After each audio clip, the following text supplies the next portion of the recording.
आज नेटवर्क बहुत खराब। तो अब हम लोग अब ये थोड़ी सी भूमिका बताई कि आदि शंकराचार्य जी ने ये निर्वाण षटकम लिखा है।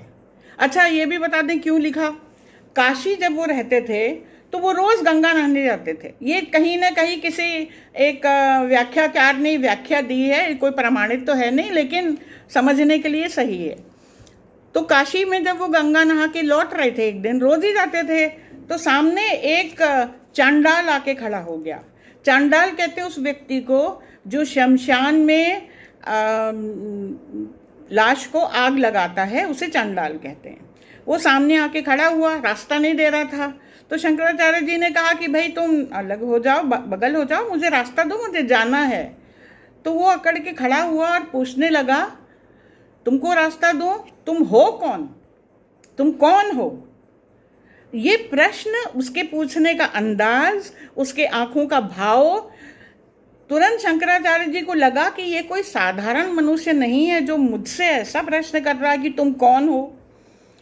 उन्हें एकदम से ऐसा लगा, अपने अंतर्मन हो गए, अंतर्दृष्टि उन्होंने करी और उन्होंने लगा कि स्वयं ये शिव तत्व रूप लेके आगे खड़ा है और जानना चाह रहा है कि मेरी साधना कहाँ तक पहुंची। मैं अपने आप को जान भी पाया हूँ कि केवल अपना नाम और पता बता दूंगा कि मैं फलाना हूँ। तो तुरंत अंतर्मुख हुए कि मैं अपनी पहचान इनको क्या बताऊं। और कुछ ही क्षण में उन्होंने ये लिखा षटक, 6 मंत्र लिखे और उनको सुना दिया और कहा, शिवोहम शिवोहम, मैं शिव हूँ। मैं इस संसार का प्राणी नहीं हूँ, मैं ये देह नहीं हूँ, मैं ये इंद्रियां नहीं हूँ। जो आप समझ रहे हैं कि मुझे नहीं पता, तो मैं आपको बता रहा हूँ कि मैं ये सारी चीज़ों को लांघ चुका हूँ, त्रिदेवों को भी लांघ चुका हूँ। मैं शिव तक पहुँच गया हूँ और मैं ही अब शिव हूँ। जैसे कि हर चीज़ प्रकृति में शिव है, लेकिन वो नहीं जानती, वो विस्मरण में है, भूली हुई है, अज्ञानता के वश, अंधकार के वश और बुरे अपनी संगति के वश। तो उसको सबको मैं पार करके मैंने सारे आवरण हटा दिए हैं, मैं शिव हूँ। और फिर जो शिव तत्व था वो समझ गया कि ये सिद्ध हो गए हैं और उन्होंने उनको अपने साथ लीन कर लिया। अब इसमें क्या है, षटक में 6 मंत्र हैं। देखिए, मैं आपको एक एग्जाम्पल दें। जैसे मान लीजिए घर में हमारी माता जी हैं, हमें पुलाव बनाना सिखा रही हैं। तो वो कहेंगी कि दही डालो और वो केसर डाल लो और मिर्ची डाल लो और ऐसा, लेकिन उनको लगा कि कहीं हम भटक ना जाएं, ये समझें नहीं, तो बोली कि देखो, मिर्ची इसका गुण नहीं है पुलाव का, लेकिन जो मिर्ची का एक फ्लेवर होता है, जो उसका एक एसेंस होता है, जो उसकी एक महक होती है, वो अगर हल्की से कहीं आ जाए ना तो बड़ा खूबसूरत लगता है, बहुत बढ़िया लगता है। इतना उन्होंने बता दिया। अब ये ज़रूरी नहीं है कि हम अपने चौके में जाके एक मिर्ची ऐसी लें जिसका की फ्लेवर आए, जिसकी की महक आए। तो हमारी माँ क्या करेगी, हमें बताएगी कि वो जो हैदराबाद से वो मिर्ची आई थी ना, छोटी छोटी गोल गोल, वो बहुत ज़्यादा कड़वी होती है, उसको मत डालना। और ये जो सूखी लाल मिर्च होती है, इसमें इतने बीज होते हैं अंदर कि वो खराब कर देगा, वो भी मत लेना। और जो छोटी छोटी एकदम हरी हरी होती है, वो इतनी कड़वी होती है कि उसका स्वाद इतना ज़्यादा भर जाएगा कि बाकी जो नरम जो जितने भी उसके फ्लेवर्स हैं वो सब दब जाएंगे। और जो हरी वाली मिर्ची होती है, उसके बीच की हड्डी जो सफ़ेद होती है वो बहुत कड़वी होती है, वो ठीक नहीं रहती। जो एक हल्के हरे रंग की मिर्ची होती है, उसका नीचे का छोटा सा कोना तोड़ना और उसके हल्के हल्के टुकड़े करके वो जब तुम पुलाव में डाल दोगी तो उसका अर्क निकल के आएगा, उसकी महक निकल के आएगी, उतना काफ़ी है। अब हमने आपको ये उदाहरण क्यों दिया, सही अर्क आ जाए, सही फ्लेवर आ जाए, सही महक आ जाए, इतनी सी बात बताने के लिए। जितनी प्रकार की मिर्चियां हो सकती थी जो कि खराब कर देंगी उसे, हमारी माँ ने बताया इसको मत लेना, उसको मत लेना, उसको मत लेना, सब रखी हैं तुम्हारे चौके में, लेकिन इनका प्रयोग तुम्हें नहीं करना है, तभी तुम सही चीज का प्रयोग करोगी और तुम्हारा पुलाव बढ़िया बनेगा। इतनी बात समझ में आई? यही टेक्निक, यही विधि शंकराचार्य जी इस निर्वाण शतक में बता रहे हैं। उन्होंने जब पूछा कि तुम कौन हो, तो उन्होंने 5 सूत्रों में तो ये बताया मैं ये नहीं हूँ, क्योंकि इस शरीर में, इस मनुष्य अवतार में जो जो चीज़ें हैं मेरे पास, वो मुझे आपको भी याद दिला रहे हैं, ये सब तुम्हारे में हैं, इसको हटाना, इसको हटाना, इसको हटाना, इसको हटाना, इसको हटाना। जब सब ये सारी चीज़ें हट गई तो आखिरी श्लोक में उन्होंने बताया अब ये बचेगा, इसको जागृत करो, तब तुम शिव तत्व, शिवत्व बन जाओगे, तब शिवो हम, मैं शिव हूं कहने लायक हो जाओगे। वैसे अगर साहित्य की और आध्यात्म की दृष्टि से देखें तो ये बहुत ऊंचा सिद्धांत है।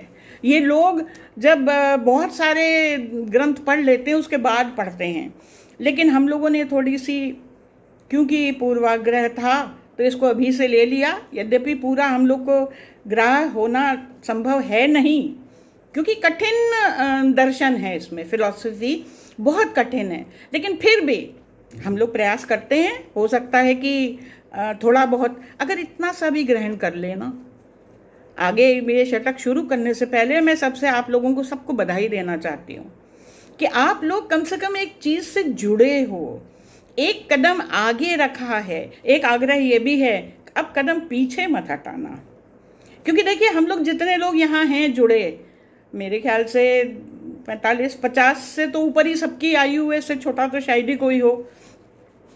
आधा जीवन हमारा निकल गया, कितना लंबा जीवन होता है इंसान का वो देख लेंगे, आधा जीवन खत्म हो गया।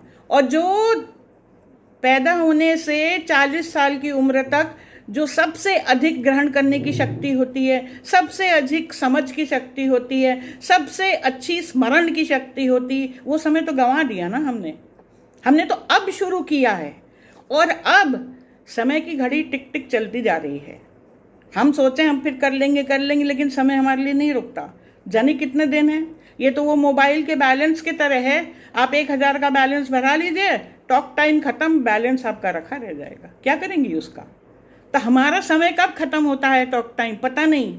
तो कितना भी आगे के लिए रखने से कोई फायदा नहीं, जब तक घड़ी है और हम साथ में हैं तब तक जितना जिज्ञासा रखिए, जितना जानने का प्रयास करिए, ये हानि तो किसी प्रकार करेगा ही नहीं। अगर आपको कहीं ना कहीं कुछ अर्जित हो जाता है तो आपके भाग्य खुल जाते हैं, आप खुद ही महसूस करेंगे थोड़े दिन बाद कि कितना अच्छा आपको लगने लगेगा। तो इसलिए आप सब बधाई की पात्र हैं कि इसको कर रहे हैं। किसी से भी टीवी में देखिए, नेट पे सुनिए, किसी बुजुर्ग के पास बैठ जाइए, माता पिता के पास जाइए, कोई गुरु कर लीजिए, कोई आचार्य के पास, पंडित के पास, जहां आपको ज्ञान मिले दर्शन का इस तरीके का, उसको जरूर आप ग्रहण करिए। हर किसी के भाग में होता भी नहीं, आप लोग के भाग में है, इसलिए इसको अपने पास रखिएगा।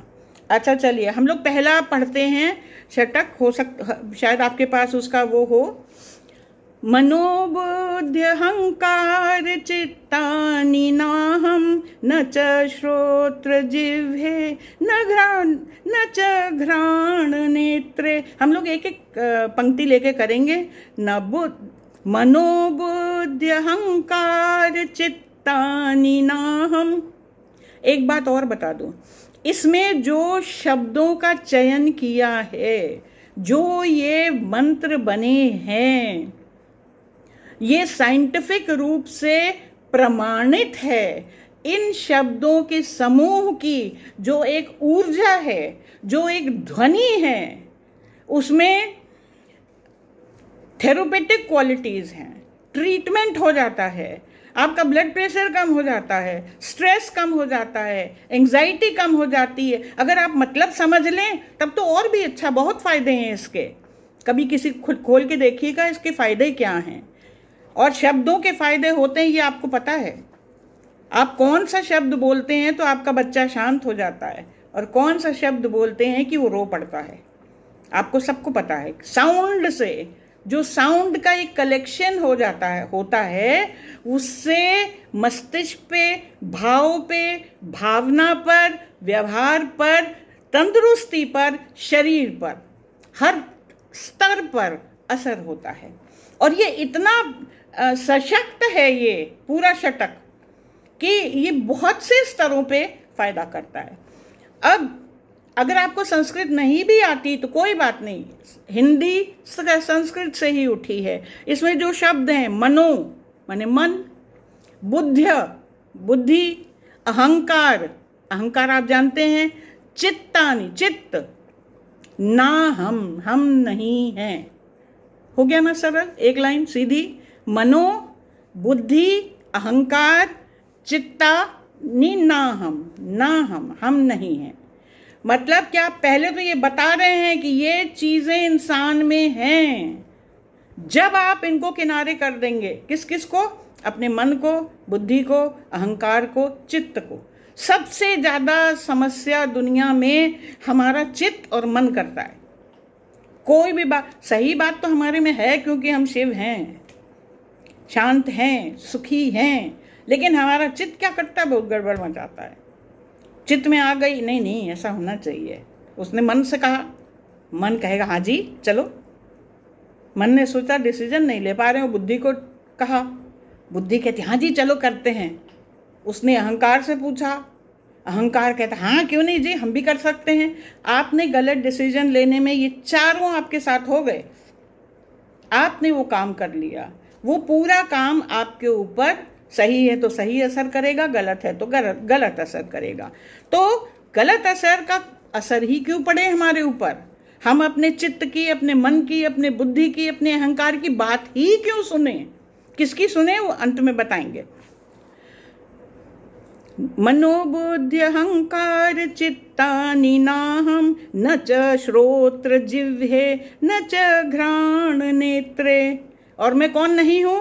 श्रोत्र जिह्वे, श्रोत्र माने श्रवण करना, श्र से बना है कान। श्रोत्र, किसी की कोई बुराई करता बड़ा मजा आता है सुनने में। कोई सिनेमा में कोई मारपीट हो रही, मर्डर हो रहा है, कोई चीख रहा, चिल्ला रहा है, सुनने में बड़ा अच्छा लगता है। आपकी शांति और आपकी उत्थान के लिए ये ध्वनि आवश्यक नहीं है, लेकिन हम सुनते रहते हैं। जिह्वे, जिह्वा हमारे बस में नहीं रहती। वो कहती ठीक है चलो इसको बुरा भला कह दो, हम कह देते हैं, हमारी बुद्धि भी हमारा साथ दे देती है। जो इनसे परे हो जाता है तो श्रोत्र सुनता भी नहीं है, जिह्वा की भी बात नहीं मानता, न घ्राण, घ्राण माने नासिका। हमको डॉक्टर ने मना किया ये चीज। आजकल लोग कहते हैं कि नॉनवेज नहीं खाना, उसकी खुशबू इतनी बढ़िया आ गई कि हम टूट पड़े। घ्राण, सूंघने की शक्ति, अगर हम वो हमारे नियंत्रण में नहीं है। नेत्र, नेत्र तो बहुत ही गजब करते हैं, क्या देखना है क्या नहीं देखना है, किसको किस दृष्टि से देखना है, ये बिल्कुल इसका जो एक विज्ञान है, इसका जो साहित्य है। आपको पता है शंकर की तीसरी आंख भी है, वो ये सिखाती है क्या देखना है, कितना देखना है, किसको देखना है, कब देखना है। हम लोग एक दिन इस विज्ञान को करेंगे। तो नेत्र तो बहुत ही दोषी होते हैं। तो हम क्या कह रहे हैं वो, जब मैं श्रोत सुनता नहीं हूँ, बोलता नहीं हूँ, सूंघता नहीं हूँ, मतलब इंद्रियों के वश में मैं नहीं रहता। देखिए कोई भी चीज आपको दी है तो उपयोग के लिए दी है, फालतू में तो कोई देगा नहीं, तो उसका उचित उपयोग करिए। हर चीज की मर्यादा प्रकृति ने बनाई है, अपनी मर्यादा में रहिए। लेकिन हम नहीं रह पाते, इसलिए हम शिव तत्व को नहीं, शिव तत्व तक पहुंचना कोई कठिन थोड़ी है, वो तो है ही हमारे अंदर। ये सारी बुराइयों की आवरण हमारे ऊपर चढ़ा हुआ है। अच्छा आगे क्या बोला, न च व्योम भूमिर न तेजो न वायु चिदानंद रूप शिवोहम शिवोहम। चिद, चिद माने सदा, आनंद, सदा आनंद का रूप मैं कैसे बनूंगा? मैं खुद शिव तत्व जो मुझ में है वो कैसे आ जाएगा मुझ में? अगर ये चीजें छोड़ दें, और क्या छोड़ें, न च व्योम, देखिए 5 इंद्रियां छोड़ दी पहले पहले 2 लाइनों में। 5 इंद्रिय के अलावा मन, बुद्धि, अहंकार, ये चीजें भी इंसान में हैं। मन, बुद्धि, चित्त, अहंकार ये छोड़ दिया, 5 इंद्रियां छोड़ दी। अब क्या कह रहे हैं, 5 तत्व को भी मैं लगाव नहीं रखता उससे। किससे किससे? न च, नहीं, च मतलब और होता है संस्कृत में, च मतलब और, च ये भी। न च व्योम, व्योम मतलब आकाश, भूमि, भूमि माने धरती, तेजो, तेज माने अग्नि, वायु, वायु। तो ये जो 5 तत्व हैं, इनसे मैं प्रभावित नहीं होता, इनका आलंबन मैं नहीं लेता, डिपेंडेंसी, मैं सिर्फ इनके ऊपर नहीं रहता। शिव को तो खैर निराकार है, उनको तो रूप ही नहीं दिया। शिव तो उनका रूप निरूप है, निरूप नहीं कहते उसको, अरूप कहते हैं, है ही नहीं रूप उनका। लेकिन हमने शंकर को आकार दिया है, उनके जो उन्होंने बनाए थे। तो शंकर के आकार में भी ये किसी चीज से प्रभावित नहीं होते। शंकर भी न धरती से, न जल से, न अग्नि से, उनंगे बदन पर्वत पे बैठे रहते हैं। प्रकृति, 5 तत्व असर नहीं करते। और जब ये होता है तब सदा आनंद के रूप में शिवोहम शिवोहम। A perfect state of consciousness, चेतना जिसको कहते हैं। चेतना की स्थिति में हम तब आते हैं जब ये बाहरी चीजों से हम अलग हट जाते हैं। तब समझ में आ रहे हैं ना सबको? एक बार हाथ उठा दीजिए, हमको पता चले कि हाँ भाई किसी को कुछ ग्रहण हो रहा है ना, थोड़ा बहुत। चलिए अगला क्या है? न च प्राण संज्ञो न वै पंच वायु न व सप्त धातुर्न वा पंचकोश। जब उन्होंने पूछा था तो इन्होंने बड़े सोच के बताया था कि शिव होने के लिए मुझे क्या क्या हटा देना, किस किस चीज का आवरण हटाना है। तो क्या हटाया उन्होंने? न च प्राण संज्ञो, कोई मुझे संज्ञा मतलब नाम नहीं दे सकता, मुझे लेबल नहीं लगा सकता कि तुम इस प्राण से प्रभावित हो। अच्छा अभी प्राण का मतलब बताते हैं। देखिए 5 प्रकार के प्राण होते हैं। हम लोग एक प्राण जानते हैं, सांस जो हम लेते हैं। शरीर के संचालन में ये आपको एस्ट्रोलॉजी भी बताती है कौन सी वायु बढ़ी है, ये आपको योग भी बताता है कौन सी वायु बढ़ी है, ये आपको आयुर्वेद भी बताता है कितनी तरह की वायु हैं शरीर में, ये आपको विज्ञान भी बताता है, बस हम ही को नहीं पता होता है। तो हमें पता होना चाहिए हम प्राण की संज्ञा से प्रभावित नहीं हैं। और 5 प्रकार के प्राणों से पंचवायु, 5 तरह की वायु होती है शरीर में। कोई कहता ना गैस बन गई, कोई कहता है कि वो पित्त बढ़ गया, ये सारी वायु हैं। तो इसको अगर ठीक से समझें, प्राण कौन से होते हैं? एक प्राण, एक उदान, एक अपान, एक व्यान, एक समान। ये 5 तरह की वायु हर समय शरीर में चलती रहती हैं, हमारे अस्तित्व में। पेड़ पौधों में भी चलती हैं, उनमें अलग प्रकार की होती हैं, हम तो अपने इंसान की बात कर रहे हैं। अच्छा इन वायुओं का, इन प्राणों का, इनके बिना जीवन नहीं चल सकता। इन प्राणों की जो चलन है उसको वायु कहते हैं। और तरह तरह की वायु होती है। एक वायु होती है जो अंदर जाती है, एक वायु होती है जो बाहर जाती है। अंदर आने वाले का काम दूसरा है, बाहर जाने वाले का काम दूसरा है। जो पेट के अंदर, इंटेस्टाइन्स के अंदर जो वायु घूमती है वो कैसे चलेगी ताकि खाना पचे और वो अपनी क्रिया हो उसकी। और एक वायु होती है जो शरीर में से दूषित चीज निकाल देती है, उसको अपान वायु कह। वो भी यदि नहीं निकलती है, यदि वायु, खराब वायु शरीर से बाहर निष्कासित नहीं होगी तो भी इंसान रोगी हो जाता है।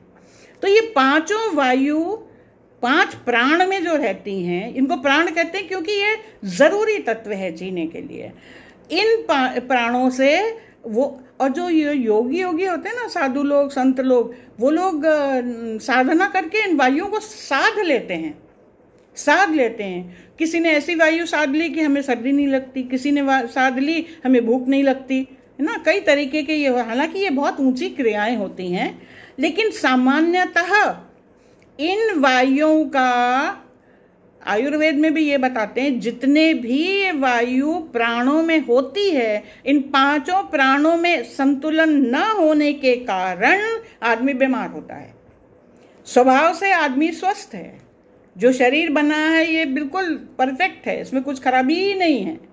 लेकिन अगर किसी कारण हमारे देखने सुनने में, हमारे सोने जागने में, हमारे खाने पीने में, हमारे दूषित वातावरण में रहने से किन्हीं कारण यदि ये प्राण अगर असर हो जाता है इन पे, और उनकी वायु अगर असर करती है, कितने लोगों की वायु यदि बाहर नहीं निकलती तो पेट में सूजन आ जाती है, पाँव में सूजन आ जाती है और दम घुटने लगता है। फिर वो कृत्रिम तरीके से वायु खींचनी पड़ती है, कभी लंग्स में भर जाती है, कभी फेफड़ों में भर जाती है, कभी कहीं भर जाती है हर तरीके से। तो ये दोष हैं, वायु दोष कहलाता है। यदि प्राण सही रूप से और प्राणायाम में क्या सिखाते हैं, प्राणायाम का मतलब ही यही है कि आपके प्राण की वायुओं को सही ढंग से संचालित करना, ऐसी ऐसी क्रिया करिए तो वो सब अपने संतुलन में रहेंगी, यही है। तो इन्होंने क्या कहा कि प्राणों से प्राण संज्ञा, प्राण की संज्ञा, प्राण से मेरे को मत डिफाइन करिए, मैं ये इनमें से कुछ नहीं हूँ, और उनकी जो पंच वायु है मैं वो भी नहीं हूँ, मैं उनसे निर्धारित नहीं होता। आगे अगले उसमें क्या कहा, न वा सप्त धातुर्न वा पंचकोश, धातु 7 हैं और मैं न वा, मैं नहीं हूँ इन सातों धातु के प्रभाव में, न वा पंचकोशा, मैं पंचकोशों के प्रभाव में भी नहीं हूँ। अच्छा, अब सप्त धातु क्या है, हमारा शरीर जो बना है, आप सोचते हैं कि खाना खा रहे हो पेट में गया, केवल पेट से काम नहीं होता। 5-7 जो धातु हैं, इनको धातु कहते हैं। इन धातुओं में है एक है त्वचा, आपको पता है स्किन जो है, त्वचा है, पूरे शरीर का सबसे बड़ा ऑर्गन है। प्रश्न आता है कभी कभी जनरल नॉलेज का, which is the biggest organ in the body, answer is skin. त्वचा एक ऑर्गन है और पूरे शरीर का सबसे बड़ा ऑर्गन है और सबसे ज्यादा प्रभाव करता है। इस पे कैसी हवा लग रही है, इस पे कैसा दूषण आ रहा है, इस पे कितनी गर्मी लग गई, इस पे धूप नहीं लगी, जो भी है, प्रदूषण कैसा चल रहा है या स्वच्छता कितनी चल रही है, और त्वचा का प्रभाव तो हम सब जानते हैं। कभी पिकनिक करने जाइए या इलाहाबाद में है, गंगा जी के किनारे जाइए, तुरंत ही आपको स्वतः ही अच्छा लगने लगता है। त्वचा के ऊपर जो वायु जो असर करती है वो इतने छिद्र हैं इसमें कि वो आपके पूरे प्राण वायु में फैल जाती है वो स्वच्छता, और एकदम से आपको अच्छा लगने लगता है। तो एक है त्वचा, एक है मांस, एक है मेदा। मेदा मतलब जो जैसे कहते हैं ना, इसके कोई मेदा नहीं है, कोई जिगरा नहीं है, कोई इसके पास वो नहीं है, जो सॉलिड जो कि मांस का लोथड़ा होता है। रक्त, पेशी, पेशी माने पेशानी कहते हैं ना, जो नसें होती हैं, जो अस्थि, अस्थि माने हड्डी, और मज्जा जो मसल्स होते हैं, ये सब, ये सारी चीजों से मिलके शरीर बनता है। अब हम इनमें से किसको, इन 5 धातु में से किसको बढ़ाएंगे, 7 धातु में से किसको बढ़ाएंगे, किसको हम ज़्यादा आगे ले जाएंगे, किसको हम नकार देते हैं, किस पे हम ध्यान नहीं देते, ये कहीं ना कहीं शरीर में कोई ना, और केवल शरीर में नहीं, इनसे मन प्रभावित होता है, इनसे आपका विवेक प्रभावित होता है, इनसे आपके जो एक ऊर्जा आपके शरीर से ऊपर होती वो भी प्रभावित होती है। और ये कौन सी ऊर्जा होती है, इन्होंने क्या कहा, न वा सप्त धातुर, धातु तो 7 कुछ नहीं, मैं उनके बंधन में नहीं रहता। न वा पंचकोश, जो 5 कोश हैं, कोश का मतलब होता है एक सीमित जगह, एक एरिया, एक स्थान, उसको कोश कहते हैं। और शरीर में यदि थोड़ा बहुत भी आपने कुछ भी विज्ञान पढ़ा हो, रेकी पढ़ी हो या आध्यात्म पढ़ा हो, कुंडलिनी पढ़ी हो, प्राणिक हीलिंग पढ़ी, कुछ भी पढ़ा हो, जो भी स्वास्थ्य से, शरीर से या आध्यात्म से जुड़ा हुआ है, उसमें इन कोशों की बात आती है। सबसे स्थूल कोश, और ये ना बिल्कुल जैसे जो गाढ़ा है, कठिन है, गूढ़ है, उससे लेकर के वो हल्का हल्का हल्का हल्का हल्का हल्का हल्का होता चला जाता है। तो सबसे स्थूल क्या है? अन्नमय कोश। ये जो हमारा शरीर है, ये स्थूल शरीर जो इन सातों चीजें जो धातुओं से बना है, ये स्थूल शरीर अन्नमय कोश कहलाता है। हम जैसा अन्न खाते हैं, एक ये लोग भी कहते हैं अक्सर, जैसा खाए अन्न वैसा हो मन, और ये बिल्कुल सही बात है। जो अन्न आप खाते हैं वो इस शरीर में इन कोशों के द्वारा, अन्नमय कोश के द्वारा आपके इन साती धातुओं में जाता है। और ये केवल शरीर को, इन सातों चीज़ों को तो आपके चित्त को, आपके मन को, आपके विवेक को, आपके सोचने की शक्ति को, सबको प्रभावित करता है। अन्नमय कोश ये स्थूल कोश हो गया। उसके बाद आता है मनोमय कोश। आपने मन से, जिसमें चित्त और मन दोनों चीजें हैं, इससे आपने जो विचार किया ये दिखाई नहीं देता। हम क्या सोच रहे हैं इस समय, आप क्या सोच रही हैं, ये किसी को दिखाई नहीं दे रहा। अन्नमय कोश सबको दिख रहा है। मनोमय कोश हमारे ऊपर एक चढ़ा हुआ है। ये केवल हम महसूस करते हैं, आज हमारा दिल अच्छा नहीं है, आज हमको बोरिंग लग रहा है, आज हमको बिना बात खुशी हो रही है, आज कहीं घूमने का मन कर रहा है, आज किसी को डांटने का ही मन कर रहा है। मनोमय कोश, जिसमें हमारा मन और चित्त है, वो एक पतला सा आवरण इस स्थूल शरीर के ऊपर चढ़ा रहता है। उसके आगे है प्राणमय कोश।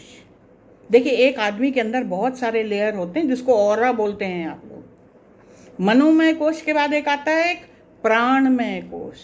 वहां तक डॉक्टर लोग भी कहते हैं, या और भी जो चिकित्सक हैं, खास तौर से जो पूर्वी पद्धति के जो चिकित्सक हैं, वो मरने वाले आदमी के लिए पहले ही बता देते हैं। हमारी तो पुराने ज़माने में घर के औरतें बता देती थी, दादी नानी, कि ये 3 दिन से ज़्यादा नहीं चलेगा, इसके तो 2 ही दिन हैं।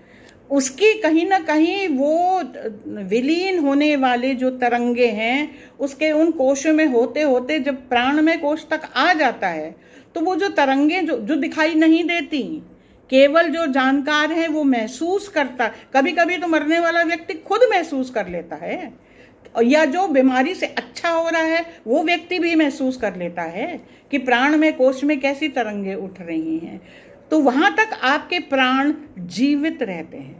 और जब उसके प्राणमय कोश के बाद एक होता है विज्ञानमय कोश। विज्ञान शब्द है जिसका कि आप टुकड़ा टुकड़ा करके समझ सकते हैं।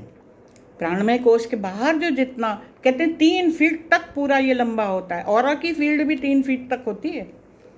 कोई अगर आपके पास बैठा, आजकल सोशल डिस्टेंसिंग हो गई ना, किसी को हाथ यूं लगाइए दूर तक और आपको पता चल जाएगा कि आपके नौकर का हाथ है, कि आपके हस्बैंड का हाथ है, या किसी जानवर का पैर है। वो जो उसका जो प्राणमय कोश है, जो विज्ञानमय कोश है, आपका विज्ञानमय कोश जहाँ टकराता है, वो तरंग आपके पास जब पहुँचती है, आपको कहीं ना कहीं आभास हो जाता है कि ये कौन है।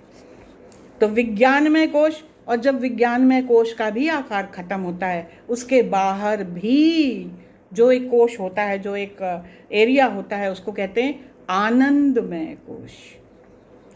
कुछ लोग हैं जो क्रिस्टल हीलिंग सीखते हैं, रेकी सीखते हैं, उसके बाद ऑरा रीडिंग सीखते हैं। तो जब आप आनंदमय कोश को देखते हैं तो उस और इन हर कोश का कलर होता है गाढ़े से बाद। जिनका की शरीर बहुत खराब है, जिनका मन बड़ा विकृत होता है, उनका तो ये अन्नमय कोश भी काला दिखाई देता है। अगर आप ऑरा में देखें तो फिर वो ग्रे होता जाता है, फिर हल्का होता जाता है, और ये और इसके बाद ये आनंदमय कोश एकदम पीला सुनहरा होता है। आपने देखा होगा जो संतों की भगवान की फोटो होती है, उसके पीछे एक पीला गोला बना देते हैं। वो इसीलिए बना देते हैं कि इनके आनंदमय कोश तक कोई कालिमा नहीं, एकदम पवित्रता है, एकदम शुद्धता है। तो ये इन 5 कोशों का अर्थ है। देखिए हम लोग बहुत जल्दी जल्दी कर रहे हैं, हालांकि ये इतनी गूढ़ बातें हैं कि इनको समझने में थोड़ा समय लगता है, और दूसरे क्योंकि शायद ये विषय भी नया है तो ये जानना, और अभी क्योंकि हम लोग ऑनलाइन हैं तो हम प्रश्न भी आपके नहीं ले पा रहे हैं। कभी एक सेशन ऐसा भी करेंगे कि यदि आप कहीं कॉपी में नोट कर लीजिए, यदि इसके बारे में कोई भी प्रश्न हो तो हम लोग एक बार इसको प्रश्न उत्तर करके भी आप समझ जाएंगे।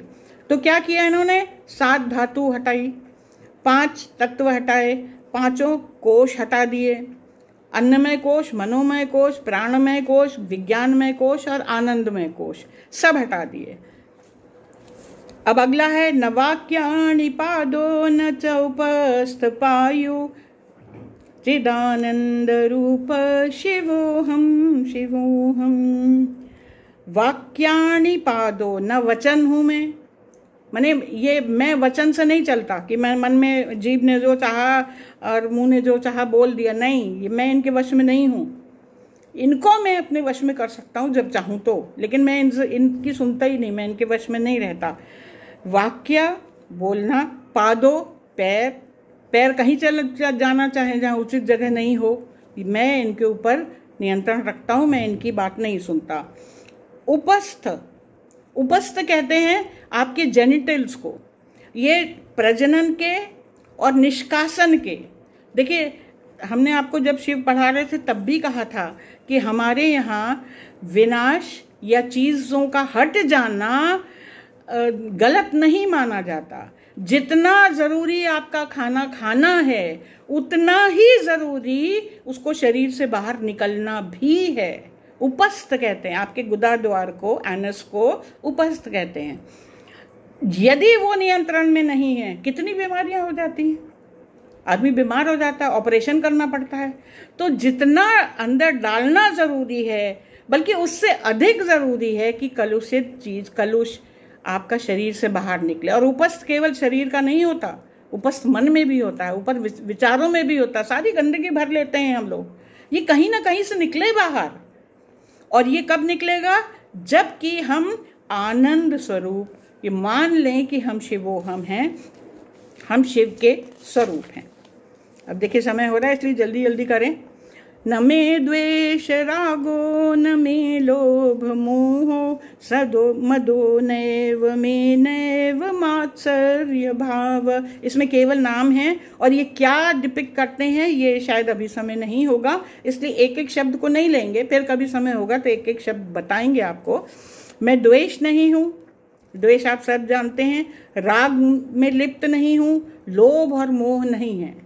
देखिए लोभ और मोह में अंतर है। लोभ का मतलब है कि कुछ मिल जाए इसका ले लूँ, चाहे जैसे लूँ, छीन के झपट के चोरी करके। और मोह का मतलब है मेरे पास तब भी मैं अज्ञानी बना हूँ, मुझे तो उसका भी चाहिए। देखिए दोनों, लोभ और भी मोह